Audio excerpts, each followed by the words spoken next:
नमः परमहंसाय स्वादतचरणकमलचिन्मकरन्दाय भक्तिजनमानसनिवासाय श्रीरामचन्द्राय नमः।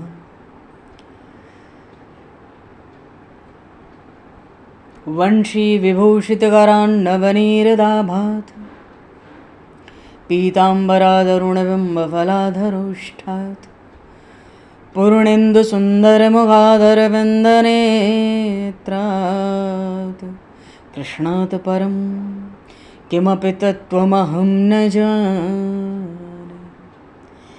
वागीशायस्य वदने लक्ष्मीर्यस्य च वक्षसि यस्तास्ते हृदये संविततं नरसिंहम् अहं भजे। विश्वसर्गविसर्गादि नवलक्षणलक्षितं श्रीकृष्णाख्यं परमधाम जगद्धाम नमामि तत्। गङ्गातरङ्गरमणीयं जटाकलापं गौरीनिरन्तरविभूषितं वामभागं नारायणप्रियं अनङ्गमदापहारं वाराणसीपुरपतिं भज विश्वनाथम्।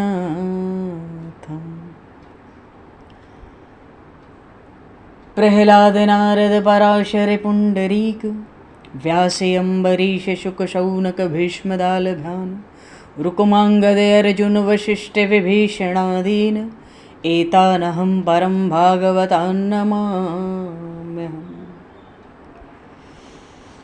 श्रीसीतानाथसमारम्भां श्रीरामानन्दार्यमध्यमाम् अस्मदाचार्यपर्यन्तां वन्दे गुरुपरम्पराम्।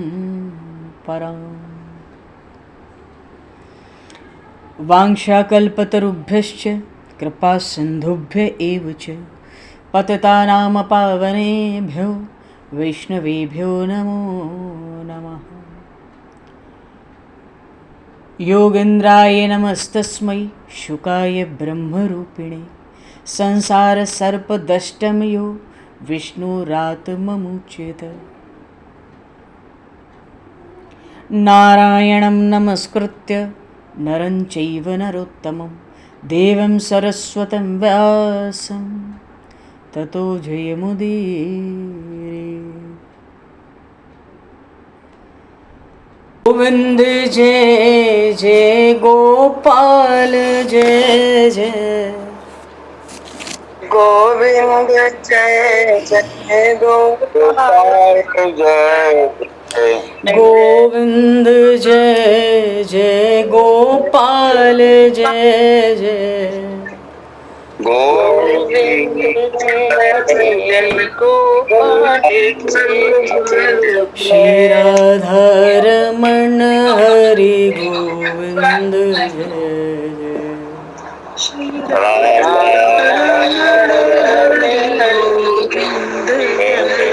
श्री राधारमण हरि गोविंद जय।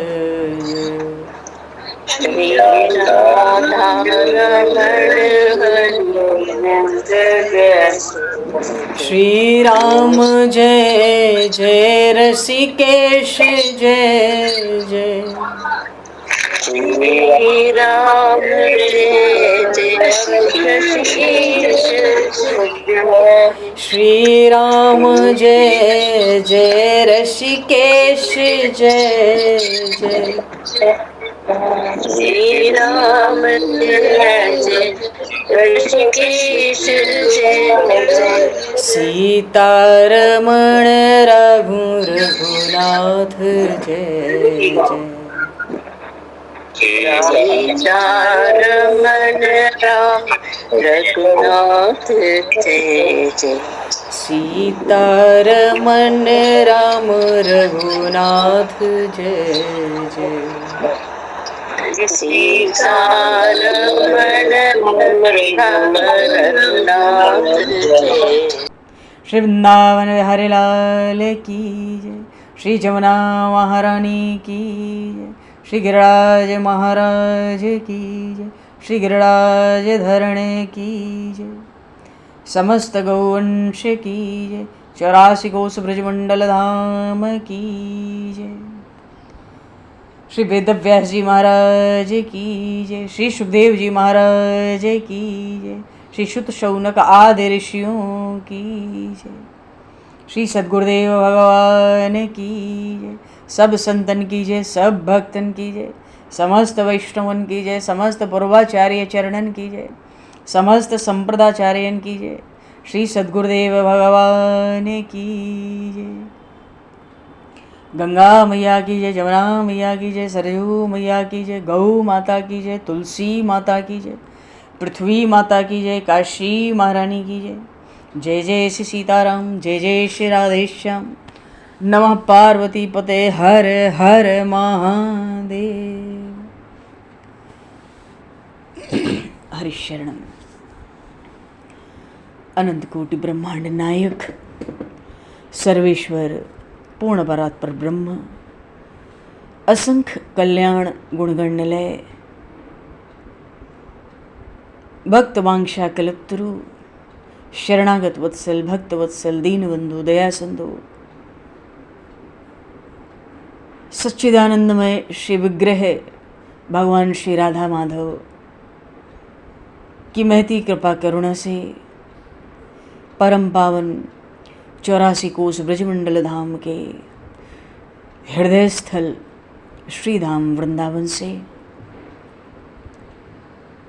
महापुरुषों के परम अनुग्रह से आप सभी श्रद्धालु भक्त वैष्णवों की मंगल एवं पावन सन्निधि में मानव जीवन का सर्वोत्कृष्ट फल भगवत गुणगान, भगवत कथा, भगवत कीर्तन का आनंद हम सभी श्रीमद् भागवत महापुराण की आनंद कथा के माध्यम से प्राप्त करने जा रहे हैं।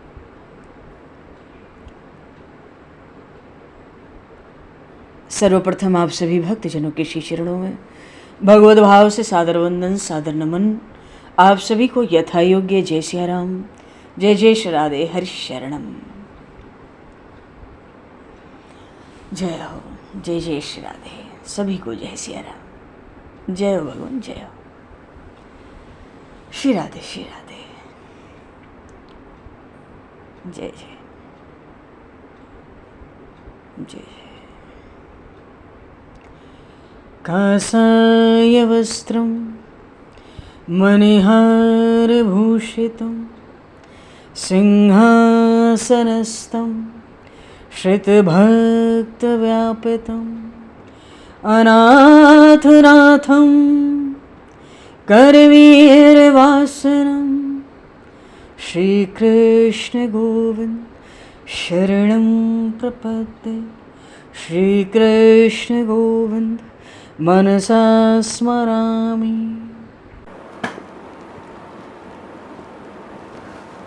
पूर्व प्रसंग में श्रीमद् भागवत महापुराण के चतुर्थ स्कंद में देखो धर्म का प्रकरण हुआ, ध्रुव जी महाराज का चरित्र हुआ। अब प्रचेताओं का चरित्र है, बहुत संक्षेप में ही है, और भगवान पृथु का चरित्र है।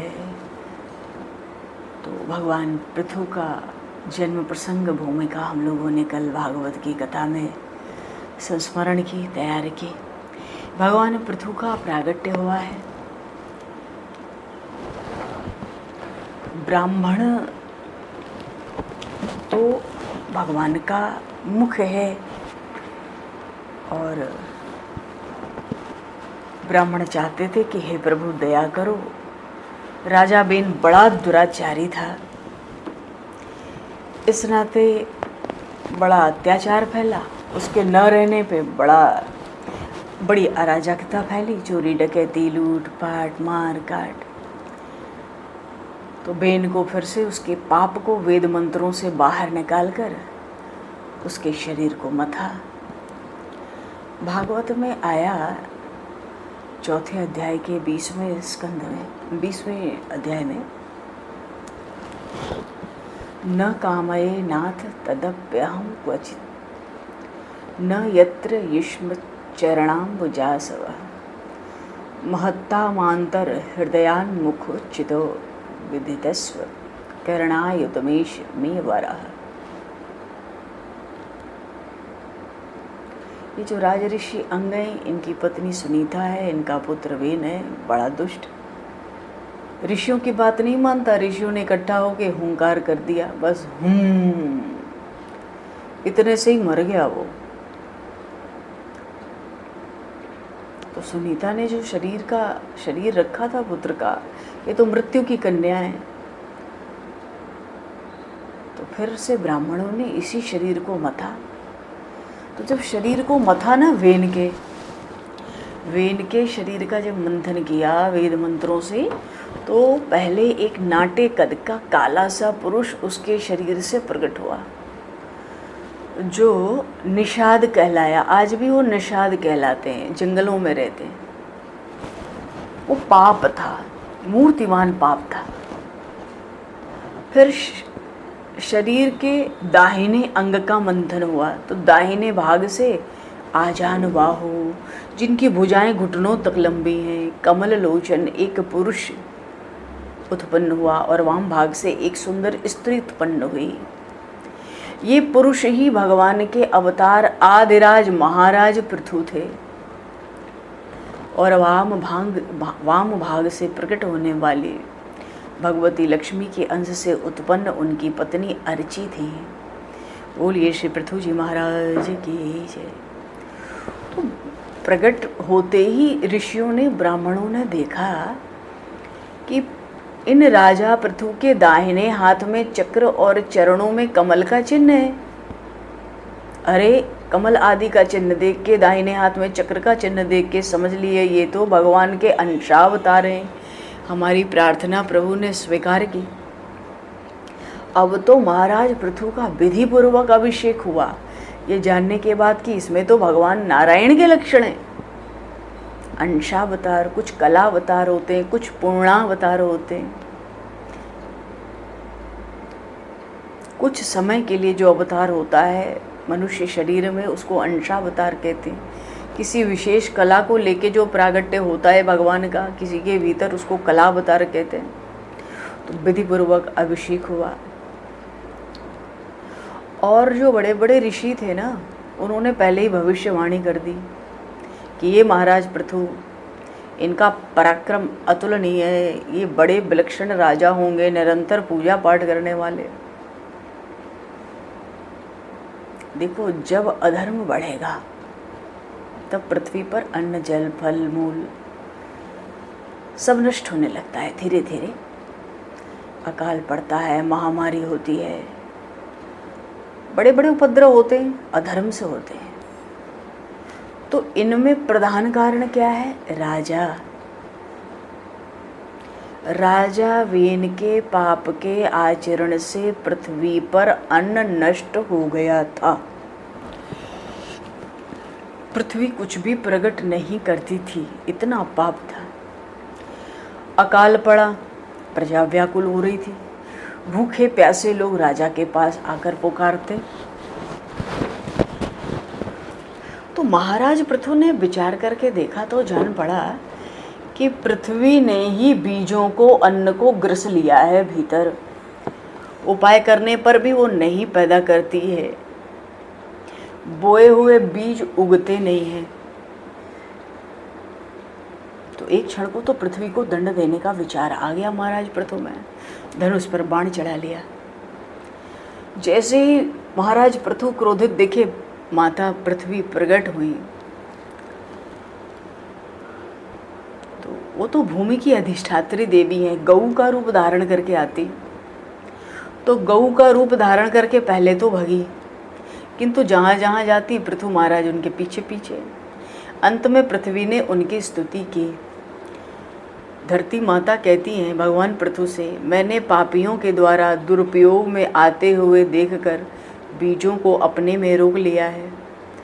अब अधिक समय हो गया तो वो बीज मुझ में जीर्ण हो गए हैं, पच गए हैं। अब कोई और उपाय आपको करना चाहिए अन्न प्रकट करने के लिए। अरे जल भी नहीं मिलता था। तो माता पृथ्वी के बताने से, इसीलिए तो पृथ्वी को इन्होंने कन्या के रूप में स्वीकार किया। इसलिए भी पृथ्वी का नाम इससे पहले मेदिनी था, धरा था, धरती था। पृथ्वी का जो पृथ्वी नाम पड़ा धरती माता का, वो महाराज पृथु के कारण है। इनकी ये कन्या बनेंगी, इसलिए महाराज पृथु से धरती का नाम, इस मेदिनी धरा का नाम पृथ्वी हुआ। चलो, जैसा पृथ्वी ने बताया, महाराज पृथु ने दोहन किया। सब ऋषि देवता, किन्नर, मनुष्य, यक्ष, राक्षस, गंधर्व सब अपनी अपनी सबकी चीज़ें पृथ्वी में चली गई थी। किसी को वेन के राज्य में कुछ नहीं मिलता था, बहुत पापी था ना। तो सबने अपनी अपनी चीज़ों का, अपने मतलब की चीज़ों का दोहन किया, उत्पादन किया। लेकिन पृथ्वी ने कहा महाराज पृथु से, आप उत्पादन कर लेंगे ठीक है, पर आगे अन्न कैसे होगा? क्यों? अरे 1 मीटर का 1 हाथ नहीं मिलेगा आपको जहाँ धरती समतल हो। ये तो पहाड़ और खाल गड्ढे, पहाड़ खाल गड्ढे। मैं तो ऐसी हूँ।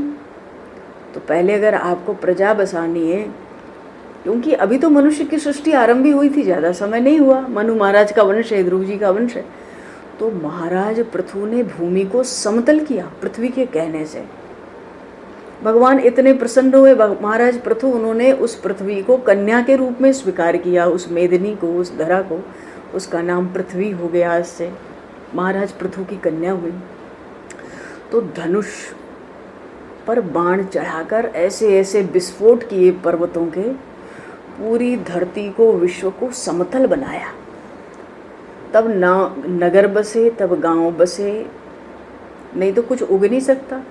पहाड़ों पर क्या उगेगा? खेती होगी। तो महाराज पृथु ने बड़ा विलक्षण कार्य कर दिखाया प्रागट्य के साथ। तो पृथ्वी के ऊंचे नीचे भागों को उन्होंने समतल किया ताकि खेती हो सके।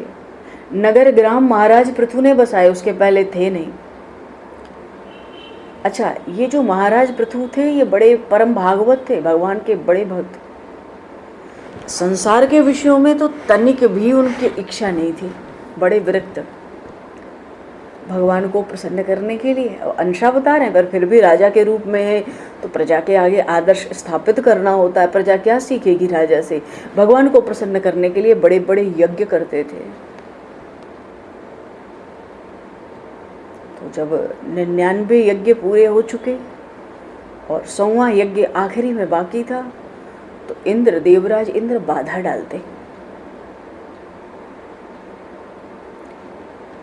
देखो, जो 100 अश्वमेघ यज्ञ करता है वो इंद्र बनता है। इंद्र नहीं चाहते कोई इंद्र पद का अधिकारी बने, तो अंतिम यज्ञ में हर जगह बाधा डालते हैं। क्या बाधा डाली? जो घोड़ा छोड़ा हुआ था अश्वमेघ यज्ञ का, उसको चुरा ले जाते। तो महर्षि अत्रि, माता अनसुईया के पतिदेव महर्षि अत्रि यज्ञ के आचार्य थे। वो बार बार महाराज पृथु का पुत्र था विजिताश्व, उसको कहते घोड़ा ले आओ। महाराज पृथु नहीं उठ सकते, यज्ञ में दीक्षित है। तो 3 बार तो घोड़ा इंद्र से छीन कर ले आया। उसके 4थी बार फिर इंद्र ने घोड़ा ले लिया। कैसे यज्ञ पूरा हो, अंतिम यज्ञ। अब महाराज पृथु को दंड देने, महाराज पृथु तो सोचे अब इस इंद्र को दंड दो। तो ऋषियों ने समझाया, महाराज देखो, ये जो पृथु चरित्र है, इसको बड़े आराम से एकदम शांति से इसलिए सुनाया जा रहा है कि इस चरित्र को सुनने की बड़ी महिमा है भागवत में, बहुत महिमा है। फलस्तुति खूब गाई गई है महाराज पृथु के चरित्र को कहने सुनने की। तो शांति से एक बार कुछ पल के लिए भगवान पृथु का चरित्र हम लोग सुनेंगे।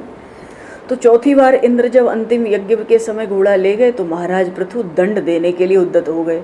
ऋषियों ने समझाया, भाई तुम यज्ञ में दीक्षित हो, तुमको ये सब काम नहीं करना चाहिए। तो आप ऐसा करो कि आप दंड न दो, आप मर्यादा में रहो। आप यज्ञ कर रहे हो, अंतिम बचा है, और आपका द्वेषी इंद्र है, आप कह दो तो इसी अग्नि में उसको डालकर हम भस्म कर देंगे। महाराज अत्रि, महर्षि अत्रि बैठे हैं, जिनके पुत्र स्वयं दुर्वासा जी हैं, दत्तात्रेय भगवान हैं। कहते हैं कि इंद्र को ही बुलाकर इसमें हवन कर देते हैं इसी यज्ञ में, हमारी सामर्थ्य है, आप कहें, आपकी आज्ञा हो तो हम कर दें। तो राजा ने कहा करो, इंद्र को इसी में स्वाहा करो। जब ऋषिगण आहुति देने लगे तब ब्रह्मा जी प्रकट होकर रोक लिए।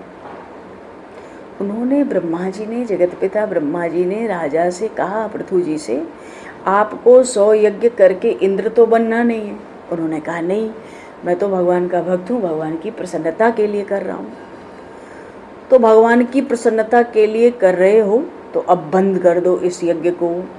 देवराज इंद्र पर आप लोगों को क्रोध नहीं करना चाहिए, वो भी परमात्मा की व्यवस्था के एक अंग है। अगर इंद्र को भय है 100 यज्ञ से तो एक मत करो, आपको इंद्र पद पर तो आना नहीं है, आप भगवान के भक्त हो। हालांकि एक बार को अच्छा नहीं लगा ऋषियों को, महाराज पृथु को, कि क्यों देवराज इंद्र का ऐसे पक्ष लिया जा रहा है, न तो घोड़ा चुराने से उसको रोकते हैं और स्वाहा उसको करो तो भी इनको कष्ट है। कोई बात नहीं, ब्रह्मा जी की आज्ञा मानी गई और महाराज पृथु ने 99 यज्ञ करके आहुति दे दी, पूर्णाहुति कर दी। ऐसा होता नहीं, ये इतिहास की पहली घटना हुई कि जिस किसी ने 99 यज्ञ किए 100वें में पूर्णाहुति कर दी। तो इनकी जो नम्रता है महाराज पृथु की, इनकी जो सहनशीलता दिखी, इनका जो निष्काम भाव प्रकट हुआ, उससे प्रसन्न होकर भगवान प्रकट हो गए। बोलिए श्रीमन नारायण भगवान की जय। और नारायण प्रकट हुए तो इंद्र भी उनके साथ वहाँ आए। देवराज इंद्र बड़े लज्जित हैं, दौड़कर महाराज पृथु के पैर पकड़ लिए। महाराज पृथु ने क्षमा कर दिया, उठाकर हृदय से लगाया और अब तो भगवान का दर्शन कर कर के महाराज पृथु का शरीर पुलकित हो गया, रोमांचित हो रहा है, नेत्रों से प्रेम के अश्रु प्रवाहित हो रहे हैं।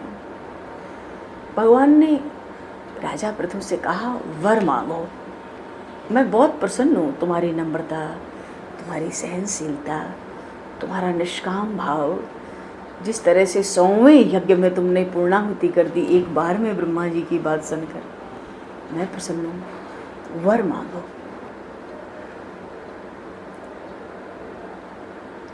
पृथु महाराज हाथ जोड़कर बोले, हे नाथ, संसार के जितने भी विषय सुख हैं, विषय भोग हैं, वो तो नरक में पड़े रहने वाले जीवों को भी मिलते हैं। तो ऐसे उन नारकीय सुखों को, भोगों को, उन वासनाओं की याचना मैं आपसे कैसे कर सकता हूँ? मुझे तो आपके चरण कमलों को छोड़कर मुझे और कुछ नहीं चाहिए। हे प्रभु, मेरे कान आपकी कथा सुनते रहे। आपके भक्तजनों के मुख से निकला हुआ जो आपके कथाओं का, चरित्रों का अमृत है, 10,000 कानों से शक्तिशाली होकर मैं बस सुनूं। मुझे तो बस यही वरदान दीजिए। न कामये नाथ तदप्यहं क्वचित, न यत्र युष्मत् चरणाम्बुजासवः, महत्ता मांतर हृदयान मुखुच्चितो विधस्त्व करणायुतमीशमी वरम। भगवान से वर मांगते हैं क्या? आप हे नाथ, जहाँ आपके चरण कमलों का मीठा मधुर मकरंद नहीं है, ऐसा कोई पद, ऐसा कोई भोग, ऐसा कोई सुख मुझे कभी नहीं चाहिए, मैं नहीं चाहता। चाहते क्या हो प्रभु? मैं जानता हूँ। क्या? महापुरुषों के हृदय में आपके ही चरणों का वो अमृत रहता है। फिर ऐसे महापुरुषों के, भगवत भक्तों के हृदय से, उनकी वाणी के द्वारा आपकी लीलाओं का गुणगान होता है, आपका रूप चरित्र कथा प्रकट होती है। मैं उसी को पीना चाहता हूँ, सुनना नहीं चाहता हूँ, पीना चाहता हूँ निरंतर।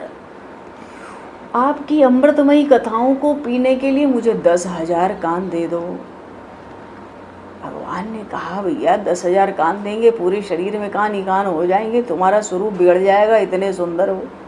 कथा ही तो सुननी है, चलो 2 कान में इतनी शक्ति देता हूँ कि 10,000 कान के बराबर हो जाए। तो 10,000 कान क्यों चाहिए थे? कहते हैं कि देश विदेश किसी भी धरती पे कोई संत महात्मा कहीं भी कथा करे तो मैं यहीं से सुन लूं, आपकी कथा से। जहाँ कहीं भी इस ब्रह्मांड में आपकी कथा हो, आपके भक्तों का सत्संग हो, चरित्र हो, मैं यहीं से बैठे बैठे सुन लूं, ऐसी ही शक्ति मेरे 2 कानों में ही दे दो। फिर भगवान ने कहा ऐसा ही होगा। ये देखो भगवान की कथा की कितनी विलक्षण महिमा है। भगवान की कथा के बिना क्या जीवन है? कोई रस ही नहीं है, कोई आस्वादन ही नहीं हो पाता। भगवान को छोड़ के कौन सा रूप देखे, कौन सा नाम देखे? धाम, नाम, रूप, लीला, धाम, सबकी महिमा तो कथा में प्रकट होती है। सत्संग के बिना कोई उन्नति को आज तक प्राप्त नहीं हुआ। सत्संग तो सत्य का संग है, परमात्मा का संग है। भीतर बैठा हुआ निर्गुण निराकार ब्रह्म सुख थोड़ी देता है। अद्वैत ब्रह्म न सुख देता है, न दुख हरता है, न दया करता है, न कठोर बनता है। अगर सुख चाहिए, रस चाहिए, आनंद चाहिए तो वो सगुण ब्रह्म की लीला कथाओं में ही मिल सकता है। क्यों? निर्गुण ब्रह्म में आनंद नहीं है? आनंद नहीं है, प्रकाश है। वो प्रकाश क्या करता है? हमारी मन, बुद्धि, इंद्रियों को प्रकाशित करता है, सत्कर्म करने की प्रेरणा देता है। वो ब्रह्म, निर्गुण ब्रह्म, अद्वैत ब्रह्म प्रकाशमय है। और रस, प्रेम, भक्ति, आनंद, इनकी प्राप्ति सगुण ब्रह्म की लीलाओं से ही होती है। इसलिए सगुण ब्रह्म की लीला कथाओं का जो आनंद है इसको परमानंद कहते हैं, और सगुण ब्रह्म के प्रकाशमय का जो प्रकाश है उसको ब्रह्मानंद कहते हैं। शास्त्रों में, वेदों में प्रत्यक्ष प्रकट है, ब्रह्मानंद से कई गुना ज़्यादा परमानंद का आनंद है। परमानंद समंदर जैसा होता है तो ब्रह्मानंद गाय के एक खुर के गड्ढे के बराबर मालूम पड़ता है। ये तो वही जीव जानते हैं जो भगवान की ऐसी लीला कथाओं में ऐसे डूबे के निकल ही नहीं पाए आज तक। सबने भगवान का गुण अपने अपने तरीके से गाया, अपने अपने हृदय के आनंद के लिए गाया। स्वांतः सुखाय तुलसी रघुनाथ गाथा, भाषा निबंध मति मंजुल माँ बनौती। अंतःकरण की प्रसन्नता के लिए, या कह लो अंतःकरण में विराजमान प्रभु श्री रघुनाथ जी की प्रसन्नता के लिए गोस्वामी जी ने रामचरित्र गाया। कहने का भाव है सब भगवान का गुणगान करते हैं। महाराज पृथु 10,000 कान मांगते, भगवान कहते भाई रूप बिगड़ जाएगा, 2 कान में इतनी शक्ति दे देते, कहीं भी सत्संग कथा होगी तुम्हारे पास बैठे बिठाए पहुंच जाएगी। और भगवान कहते हैं हे राजन, तुम्हारी बुद्धि मुझे बहुत अच्छी लगी है, मैं आशीर्वाद देता हूँ, वरदान देता हूँ, तुम्हारी बुद्धि मुझ में ही लगी रहेगी। महाराज पृथु ने भगवान का पूजन किया है, भगवान अपने धाम को गए हैं। तो गंगा जमुना के मध्य प्रयागराज में महाराज पृथु ने अपनी राजधानी बना ली थी। संसार में सदा अनासक्त रहते, प्रजा का पालन करते। उनके पास जो संपत्ति थी ना भगवान के पूजन के लिए, यही महाराज पृथु का दृढ़ निश्चय था जो है भगवान के लिए। तो अनेक प्रकार के सत्र करते, पूजन महोत्सव करते रहते।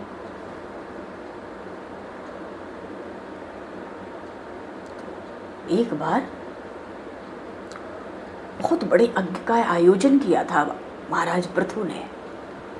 उस यज्ञ में देवता, ऋषि, ब्रह्मर्षि, राजऋषि, प्रजा सब आए। तो उनमें उस यज्ञ में महाराज पृथु ने सबके सामने प्रजा को उपदेश दिया। क्या उपदेश दिया हम लोग भी श्रवण करेंगे।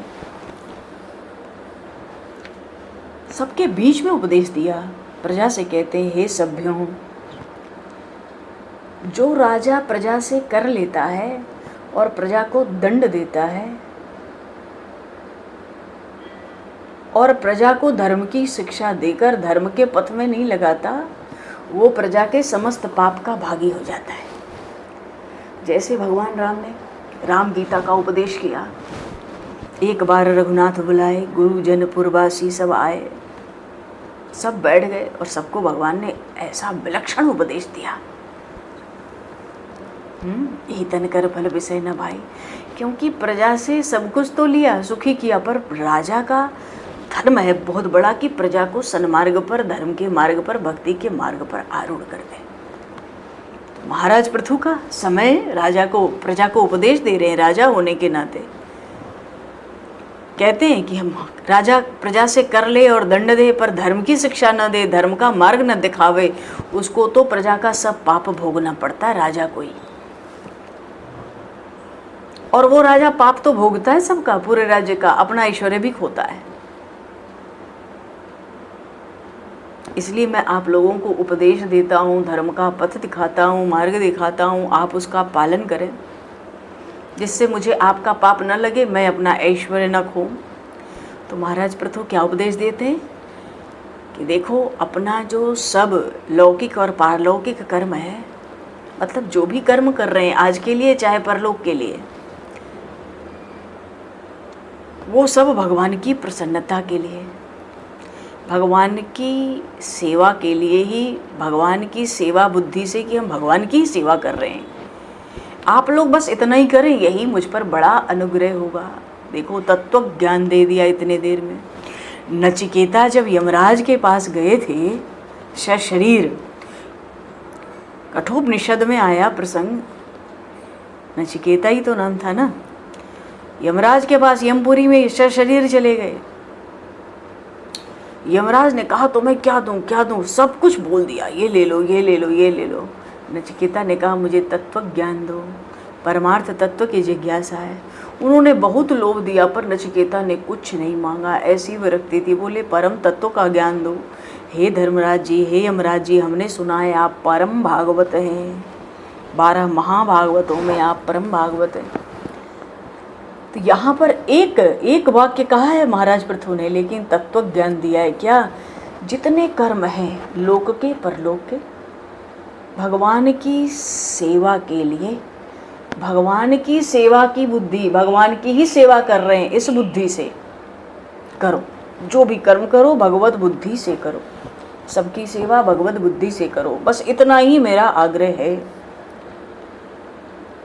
भगवान की महिमा भी सुनाई महाराज पृथु ने, और ये भी बताया कि भगवान का भजन करके कलेशों की निवृत्ति कैसे होती है, मोक्ष की प्राप्ति कैसे होती है, परमात्मा प्रेम की प्राप्ति कैसे होगी।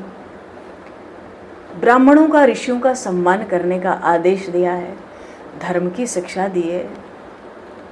महाराज पृथु के मुख से उपदेश सुनकर सारी प्रजा उनकी बड़ी प्रशंसा करती है। वहाँ आए बड़े बड़े देवता, ऋषि, राजर्षि, ब्रह्मर्षि महाराज पृथु की बड़ी प्रशंसा करते हैं। वहाँ खड़े होकर सब लोग परम पराक्रमी महाराज पृथु की स्तुति करते हैं।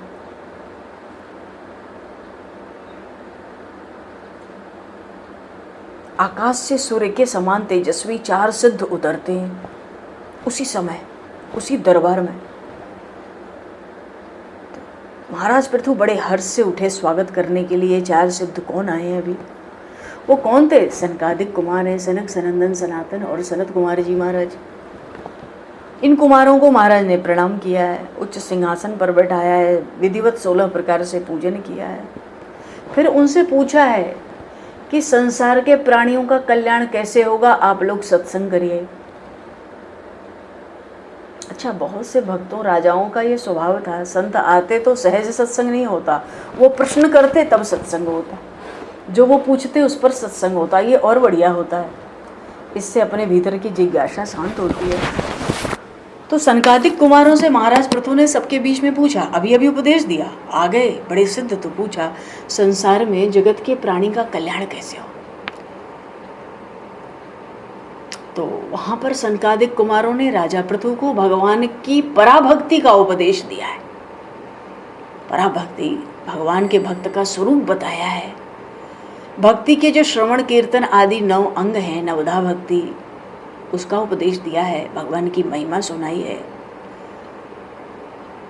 और महाराज पृथु ने ऐसा अद्भुत उपदेश सुनकर अपने को कृतकृत्य माना है। चारों कुमार सनकादिक भगवान महाराज पृथु को उपदेश देकर ब्रह्मलोक में चले गए और बड़े समय तक पालन किया है राज्य का। यज्ञ बहुत किया है महाराज पृथु ने। देखो, उपदेश यही दिया था भगवत बुद्धि से सबकी सेवा। क्यों? भगवान तो सब स्थानों पर विराजमान है।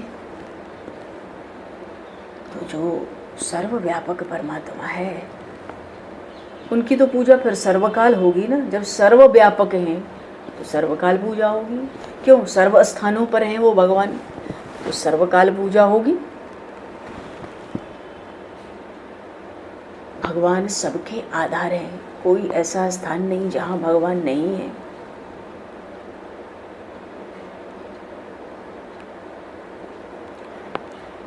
देखो, राजा तो राजमहल में रहते हैं ना, ध्यान देना बड़ी सावधानी से।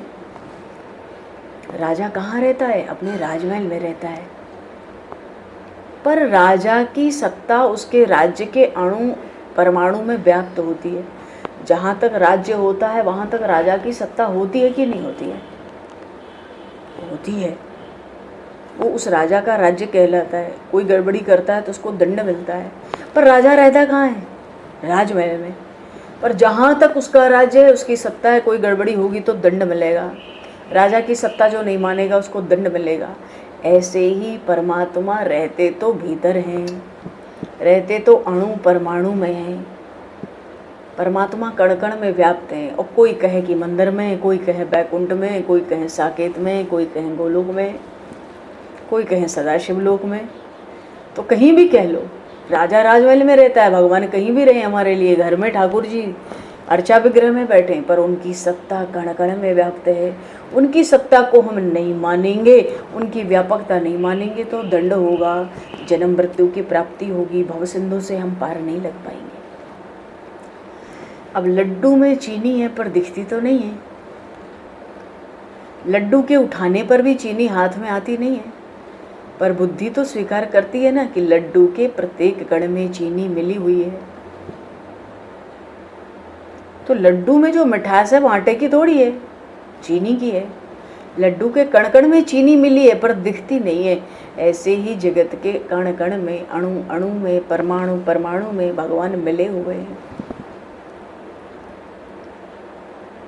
इसलिए महाराज पृथु सारा दिन पूजा करते हैं, रास्ते में पूजा करते हैं, घर के कामकाज करते हुए पूजा करते हैं। और जो उपदेश दिया यही कि किसी भी जीव को परमात्मा से अलग न जानो, भगवत बुद्धि से सेवा करो। प्रत्येक जीव को परमात्मा का स्वरूप समझकर व्यवहार हो। प्रत्येक जीव को सम्मान दिया जाए, उसके समक्ष हाथ जोड़ा जाए, जय सिया राम। ये भगवान की यथार्थ पूजा है। परमात्मा की यथार्थ पूजा होती है, उसका अखंड स्मरण बना रहे। मधुरवाणी उन परमात्मा की पूजा है। इसलिए किसी के साथ छल नहीं, किसी का अपमान नहीं, किसी का तिरस्कार नहीं। प्रत्येक में भगवान विराजमान है। जीव ईश्वर से भिन्न हो कैसे सकता है? जिसको जो चाहिए वही उसको दे दिया जाए। देना ही परमात्मा की पूजा है, क्योंकि परमात्मा को ही चाहिए, दे दिया। यथाशक्ति सामने वाले को संतुष्ट करना, संतोष हो जाए।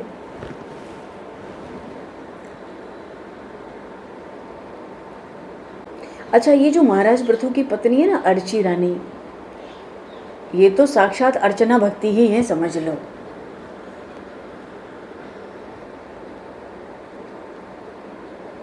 अच्छा, राजा पृथु को एक ही चिंता रहती थी, क्या मेरे देश की प्रजा को दुख न हो।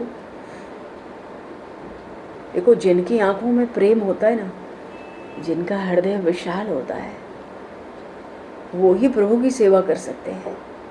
महाराज पृथु परमात्मा की अखंड उपासना करते हैं, आराधना करते हैं। प्रजा को इसीलिए धर्म की शिक्षा देते हैं। क्यों? दुख का कारण तो अज्ञान है, और अज्ञान को दूर करना ब्राह्मणों का कार्य है। ब्राह्मण जो हैं वो इसीलिए हैं कि वो समाज को ज्ञान दे, धर्म का शिक्षण दे।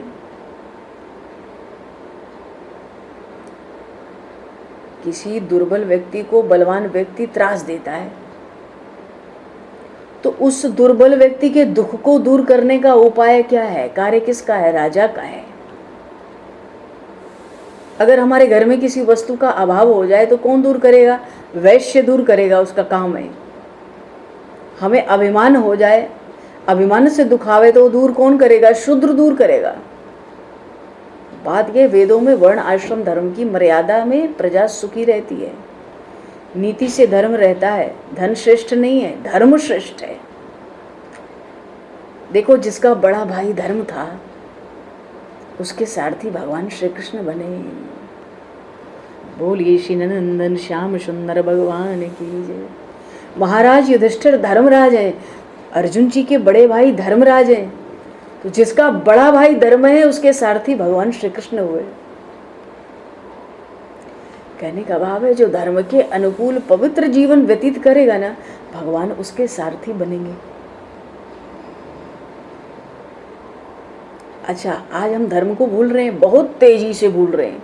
तो धरती माता अन्न रस पी रही है, नहीं तो इस भारतवर्ष की भूमि में अकाल होता, कभी बरसात की कमी होती।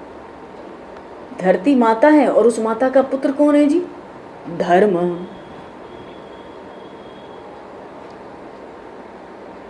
कई लोग वेदांत खूब पढ़ लेते हैं, ब्रह्म ज्ञान की बात खूब करते हैं, पर धर्म का पालन नहीं होता। जहाँ धर्म नहीं है वहाँ भक्ति नहीं है। जिस घर में धर्म नहीं है उस घर में भगवान नहीं है, पक्की बात है। और भगवान को तो सनातन धर्म जो है ना, वो अतिशय प्रिय है। घर में सब छूट जाए कोई बात नहीं, छूट जाने दो, पर धर्म नहीं छूटना चाहिए। हमारा धर्म सर्वश्रेष्ठ है। और ये जो सनातन धर्म है, सृष्टि के आरंभ से चला आता है और तब तक चलेगा जब तक जगत रहेगा। अन्य जितने धर्म हैं इस समय संसार में, कोई 1000 वर्ष है, कोई 2000 वर्ष का, कोई 5000 वर्षों का। अन्य धर्मों में इतने साधु संत थोड़े हुए, हमारे धर्मों में, सनातन धर्म में अनेक साधु संत हो गए। कब से हो रहे हैं? अरे सनातन धर्म ही विश्व का धर्म हो सकता है। सनातन धर्म में सबको सुखी करने की भावना होती है। सर्वे भवन्तु सुखिनः, सर्वे सन्तु निरामया। कौन सा धर्म कह सकता है? कोई नहीं कहता है, गलती से भी नहीं कहेगा। बैठ के बात कर लो, चर्चा कर लो, नहीं कहेगा। सबको सुखी करने की, सबको निरोग, सबका कल्याण मंगल, ये भावना तो सनातन धर्म की है। सनातन धर्म कहता है, हमारा धर्म कहता है हर जीव परमात्मा का स्वरूप है। इसलिए ये जो सनातन धर्म है ना, ये तत्व ज्ञान पर आधारित है, परमार्थ तत्व पर आधारित है, इसलिए परमात्मा को अतिशय प्रिय है। और इसी सनातन धर्म के रक्षण के लिए भगवान आते हैं। यदा यदा हि धर्मस्य ग्लानिर्भवति भारत अभ्युत्थानम् अधर्मस्य तदात्मानं सृजाम्यहम् परित्राणाय साधूनां। है, इसी की रक्षा के लिए भगवान आते हैं। ये भगवान को अतिशय प्रिय है। इस धर्म के अनुसार हर जीव भगवत स्वरूप है। इससे बड़ा वेदांत और वेद ज्ञान क्या है? ब्रह्म ज्ञान क्या है? यही है ब्रह्म विद्या।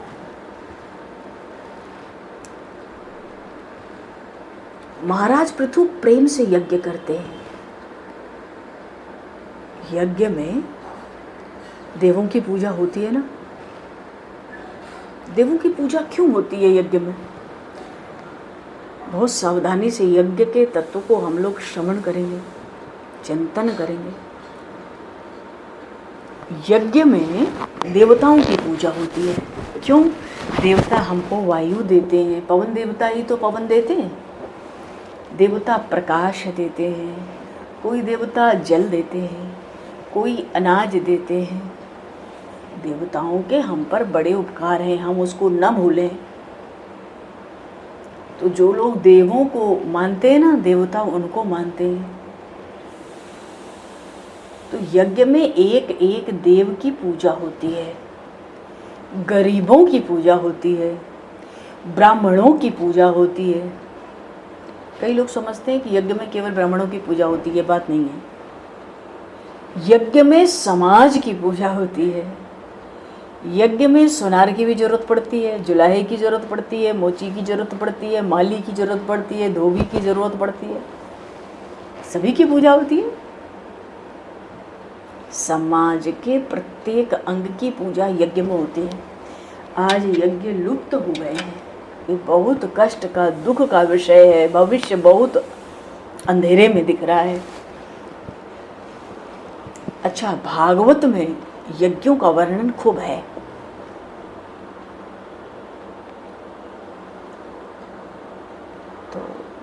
मुख्य रूप से तो श्रौत यज्ञ होता है जिसमें 4 कुंड होते हैं, उसके दर्शन से ही बड़ा आनंद आता है। पर वहाँ जो 3 प्रकार के वेद पड़े होते हैं ना, वही ब्राह्मण वर्ण होते हैं। पर स्मार्त यज्ञ जो है वो साधारण है, इसको सब लोग कर सकते हैं। तो जिस देवता का यज्ञ करना हो ना, उसकी स्थापना कर दी जाती है, अग्नि में आहुति दी जाती है। मान लो किसी को विष्णु यज्ञ करना है, किसी को का अर्थ है हमको और आपको। ध्यान से सुनो सब लोग, यज्ञ क्या है, कैसे करना है, कितनी सहज बात है। मान लो हम में से किसी को विष्णु यज्ञ करना है, तो क्या करेंगे, भगवान लक्ष्मी नारायण की स्थापना कर देंगे और पुरुषोक्त के मंत्रों से, तो जो शिखा जने उदाहरण किए वेद मंत्रों का वही उच्चारण करेंगे। विष्णु सहस्र नाम के नामों से अग्नि में आहुति देंगे, विष्णु यज्ञ हुआ।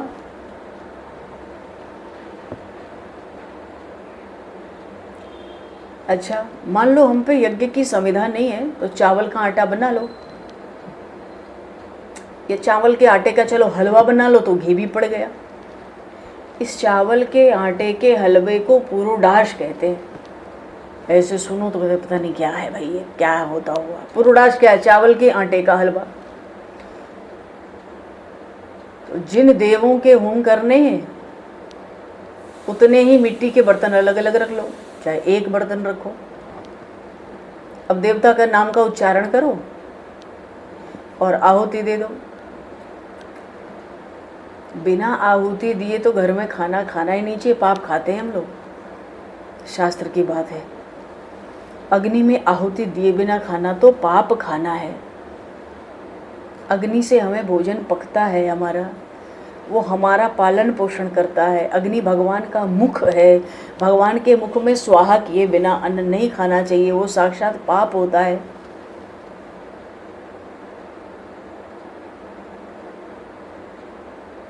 और जो तगड़े मंत्र होते हैं, यज्ञ होते हैं, उसमें मंत्र बोलने वाला ब्राह्मण बड़ा बलवान चाहिए, तपस्वी जितेंद्रिय, वो नहीं हो पाता है।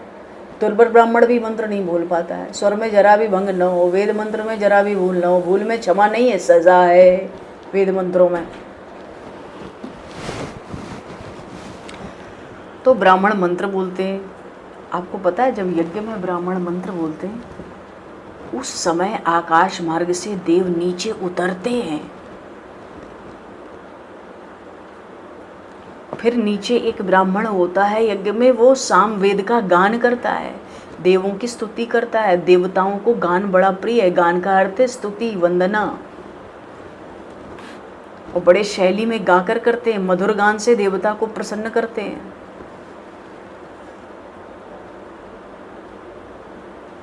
अरे महाराज पृथु यज्ञ करते थे, क्या बताएं, विलक्षण यज्ञ करते थे, अद्भुत यज्ञ करते थे।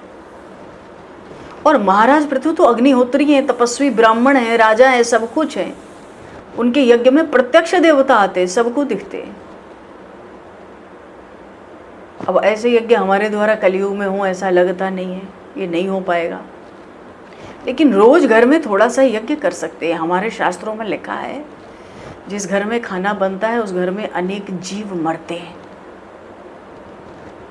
अग्नि के जलने से अनेक जीव मरते ही हैं। तो अनेक जीवों की हिंसा हो गई, बिना बहुत से जीवों की हिंसा हुए बिना घर में खाना बन ही नहीं सकता, भोजन बन नहीं सकता। तो जब हिंसा हुई भोजन बनाते समय, तो हिंसा का सारा पाप, अनेक जीवों की हत्या का पाप उस अन्न में आया कि नहीं आया? अन्न में आता है। तो जो अब वो अन्न खाएगा तो अन्न के साथ वो पाप भीतर चले जाएंगे। तो अन्न खाने वालों के सिर पे अनेक जीवों की हत्या का पाप पड़ता है। अन्न का दोष हो गया, पाप लगा जिस अन्न को खा के। कोई भी अन्न खाओ कहीं भी दोष लगेगा ही। सब अग्नि में बने, अनेक जीवों की हत्या से बने, पाप हुआ है, पाप हमारे भीतर आ गया, अन्न में दोष आ गया। अन्न में दोष आया तो हमारा क्या हो गया? हमारा मन बिगड़ेगा। अन्न का दोष भक्ति में बाधा डालता है। हिंसा का, अनेक जीवों की हिंसा का पाप अन्न में आता है, उसको दूर करने के लिए यज्ञ किया जाता है। मान लो किसी का मन हो जाए कि हम यज्ञ करें कल से। अब आप कहेंगे हम कुछ पढ़े लिखे तो है नहीं, हमें कुछ आता है नहीं, हम क्या करें? अरे हमें महामंत्र आता है, हरे राम राम राम हरे हरे, हरे कृष्ण कृष्ण कृष्ण हरे हरे, जय सिया राम जय सिया राम। कुछ तो आता है। बस अग्नि भगवान का मुख है। अग्नि की जो ज्वाला है ना, ठाकुर जी की जीभ होती है। अग्निर्वैर देवानाम मुखम अग्नि मुखा वै देवाः। अग्नि जो है ना वो कैसे उठती है ना, उसकी लपट अलग अलग, वो भगवान की जीभ है, उसी पर स्वाहा करना होता है। अगर उसको कुछ जो खाना बना है, खासकर उसमें नमक ना हो, नमक निषिद्ध है। जैसे रोटी है, चावल बन गए, इनमें प्रायः नमक नहीं होता। तिल है, मूंग है, गेहूं है, चावल है, इनको हविष्यान्न कहते हैं। ये बहुत बढ़िया होता है स्वाहा करने के लिए। हमें अगर कुछ नहीं आता तो जो अग्नि जल रही है ना चूल्हे पर, उसी अग्नि का थोड़ा अंश लेकर यज्ञ कुंड में रख दिया, और कुछ नहीं तो 5 ग्रास ले लिए भोजन के जिसमें नमक न हो, और हरे राम राम राम हरे हरे, हरे कृष्ण कृष्ण कृष्ण हरे स्वाहा आहुति दे दो 5 बार। कुछ नहीं है, मान लो रोटी नहीं बनी, चावल नहीं है आज, तो चावल थोड़ा सा भात बना लो। मान लो कहीं निमंत्रण है, घर में नहीं खाना, आज उपवास है, नहीं खाना है, शास्त्र कहता है फल फूल से भी कर लो, जल से भी अग्नि में स्वाहा कर दो 5 बार। फल से कर दो, फूल से कर दो, जल से कर दो, पर करो। नित्य यज्ञ घर में होना चाहिए। भात लिया, थोड़ा सा भात बना लिया, उसमें घी मिला लिया। अब घी से ही तो भागते हैं, अग्निदेव को अर्पण कर दिया, स्वाहा स्वाहा स्वाहा 5 बार महामंत्र बोले, स्वाहा। अग्नि के आधार पर रसोई होती है, अग्नि ना हो तो रसोई होगी क्या? तो अग्नि देवता को तृप्त किए बिना नहीं खाना चाहिए, उसको पाप लगता है। अग्नि में आहुति देना चाहिए, भगवान को भोग लगाना चाहिए। जिस घर में भोग लगाया जाता है उस घर में लक्ष्मी जी और भगवान, उस घर में लक्ष्मी जी और अन्नपूर्णा माता अखंड रूप से विराजमान रहती हैं। अब भगवान में विश्वास रहे कि अगर ये काम हम लोग 6 महीने तक करें तो पता पड़ जाएगी। बहुत पवित्रता से भोजन बने और 5 आहुति डाल दें, प्रभु को भोग लगा दें। बहुत पवित्रता से बनाया, प्रभु को भोग लगाया, 5 आहुति अग्नि में, फिर उस अन्न को खा के बुद्धि भ्रष्ट नहीं होगी, मन बिगड़ेगा नहीं।